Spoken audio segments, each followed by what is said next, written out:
इसी बीच जंग से जुड़ी एक और बड़ी अपडेट आ रही है।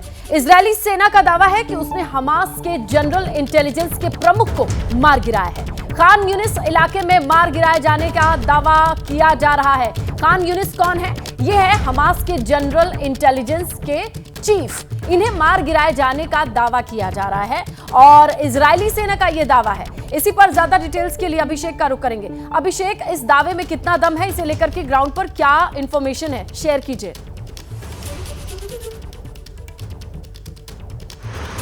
देखिए, लगातार ये दावे किए जा रहे हैं और इस दावे के पीछे इंटेलिजेंस है इजराइल की। और खान यूनुस का जो बात है, वहाँ पर बड़ी बात यह है कि खान यूनुस की तरफ बड़ी तादाद में जो सिविलियन पॉपुलेशन है वो वहाँ पर मूव कर चुकी है।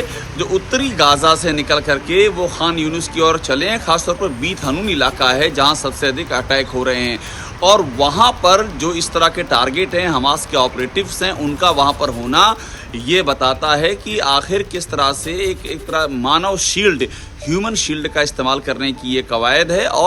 और इजराइल के पास देखिए पिन पॉइंटेड जानकारी है। उनका टेक्निकल सर्विलांस, भले ही 7 अक्टूबर के अटैक में फेल्योर को लेकर सवाल खड़े हो रहे हैं, लेकिन इसका मतलब ये बिल्कुल नहीं है कि आप इजराइल के इंटेलिजेंस को नकार दें। इजराइल का अपना जो ऑपरेशन है उसकी जो एक्यूरेसी है उसको भी नकार नहीं सकते हैं। तो इजराइल कंटिन्यू ये जानकारी साझा कर रहा है कि हमास के कितने आतंकवादियों को उसने मार दिया है और हमास की जो टॉप लीडरशिप है वो भी इजराइल के निशाने पर। खासतौर पर मोहम्मद दैफ की बात करें, जो उनका मिलिट्री कमांडर है, जिस पर 7 बार अटैक करने की पहले भी कोशिश की गई लेकिन वो बच निकला, वो सबसे बड़ी हिट लिस्ट में शामिल है। बिल्कुल बिल्कुल अभिषेक। आशीष हमारे सहयोगी भी जुड़ चुके हैं, उनका भी हम रुख करेंगे। देखिए, 2 तरीके से चीजों को समझना चाहेंगे आशीष आपसे हम।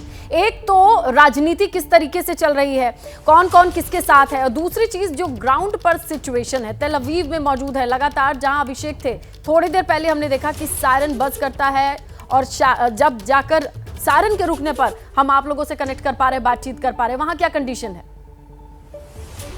देखिए, सायरन एक प्रिकॉशनरी स्टेप है। इनफैक्ट ये पूरी तरह से जो इजरायली गवर्नमेंट का एक फुल प्रूफ सिस्टम जिसे कह सकते हैं कि रॉकेट्स हमास की तरफ से, गाजा की तरफ से निकलते हैं और 2 से 3 सेकंड के अंदर में सायरन बज जाते हैं। लेकिन देखिए लगभग 95% अब जो आयरन डोम जो है डिफेंस सिस्टम है इजराइल का, उसकी एक्यूरेसी है और वो 100 रॉकेट्स जब डालते हैं तो 4 या 5 रॉकेट्स आकर इजराइल के अलग अलग इलाकों में गिर जाते हैं। लेकिन वो 4 से 5 रॉकेट अगर किसी घर पर गिर जाए, किसी इमारत में गिर जाए, किसी कार पर गिर जाए तो जाहिर सी बात है जान माल का नुकसान हो सकता है। और यही वजह है कि अधिकतर लोग अंदर जल्द से जल्द बंकर में या फिर किसी तरह का शेल्टर जल्द से जल्द लेने की कोशिश करते हैं। एक और बड़ी चीज है यहाँ पर, ये केवल रॉकेट्स दागने या फिर आयरन डोम सिस्टम की बात नहीं है। ये दर्शाता है कि किस तरह से हमास अब भी चैलेंज कर रहा है इजराइल को। हमास अब भी, मैं तो ये कहूंगा कि वो चिढ़ा रहा है आशीष, आपका रुख करेंगे। इजराइल को। आप जो बात कह रहे हैं, दोनों पहलू पर बातचीत। पहली चीज तो आपने क्लियर कर दिया कि ग्राउंड सिचुएशन क्या है, तेल अवीव में सायरन बजना और उसके मायने और उससे बचने के लिए जो चीजें हैं ग्राउंड पर, आप दोनों ने अच्छे से डिस्क्राइब कर दी। लेकिन अब पॉलिटिक्स से जुड़ी भी जो बड़ी अपडेट आ रही है वो दर्शकों से बताएंगे। राजनीति किस तरीके से, जियोपॉलिटिकल लेवल पर क्या क्या डेवलपमेंट है, ये भी हम दर्शकों को बताते चले। इजराइल हमास जंग से जुड़ी जो बड़ी खबर मिल रही है उसमें रूस के राष्ट्रपति पुतिन ने नेतन्याहू से बातचीत की है। व्लादिमीर पुतिन ने नेतन्याहू से बातचीत की है और जंग को लेकर के दोनों नेताओं की फोन पर बातचीत हुई है। आशीष का रुख करेंगे। आशीष, अगर जियोपॉलिटिकल लेवल पर देखा जाए तो इस फोन कॉल के क्या मायने हैं? देखिए, व्लादिमीर पुतिन के पॉइंट ऑफ व्यू अगर आप देखें तो वो जरूर चाहेंगे कि विश्व का ध्यान अब यूक्रेन रशिया वॉर से इजराइल हमास वॉर की तरफ जाए और साथ ही साथ वेस्ट के लिए एक और नया फ्रंट खुल जाए, विशेष तौर पर अमेरिका के लिए, जिसको एक प्रीएम्प्टिव, जिसे आप कह सकते हैं कि एक स्टेटमेंट आया था जो बाइडेन की तरफ से। उन्होंने कहा था कि वो यूक्रेन के साथ साथ इजराइल वाला फ्रंट हैंडल कर सकते हैं और साथ ही साथ इंटरनेशनल जो डिफेंस सिक्योरिटी है, अमेरिका के पॉइंट ऑफ व्यू स्ट्रेटेजिक का एस्पेक्ट है, उन सभी को वो एक साथ हैंडल कर सकते हैं।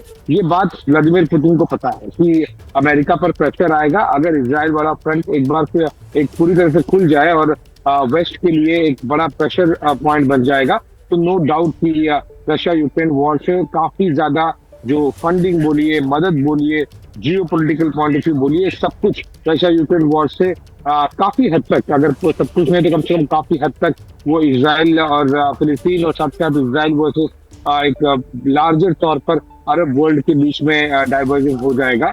और इसको लेकर अमेरिका पर बहुत ज्यादा प्रेशर होगा, बहुत ज्यादा प्रेशर यूक्रेन पर भी होगा।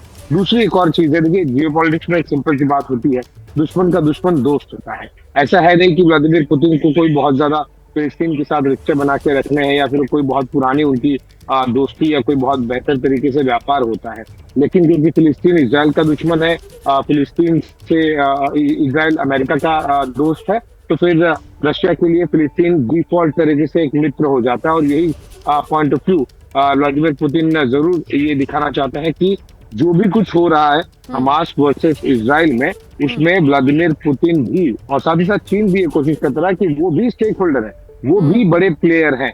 न केवल अमेरिका के पॉइंट ऑफ व्यू इस सारी चीजों को अमेरिका के चश्मे से न देखा जाए, बल्कि वो भी काफी कुछ बदल सकते हैं अगर वो चाहे तो। अपनी बिल्कुल आशीष, और यही चीज और भी कॉम्प्लेक्स बना रही है इस पूरे जंग को देख करके। जैसे ही घड़ी का काटा दोपहर 2:30 पे आए, बबीता जी का दिल सास बहू साजिश के लिए मचल जाए। और ये है इनकी बहू, पूरे दिन ऑफिस की टेंशन हो जाए गॉन जब ये करें अपना फेवरेट शो फ्री टाइम पे ऑन।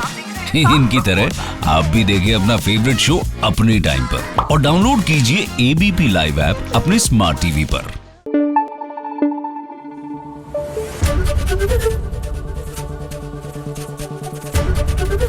एबीपी न्यूज आपको रखे आगे।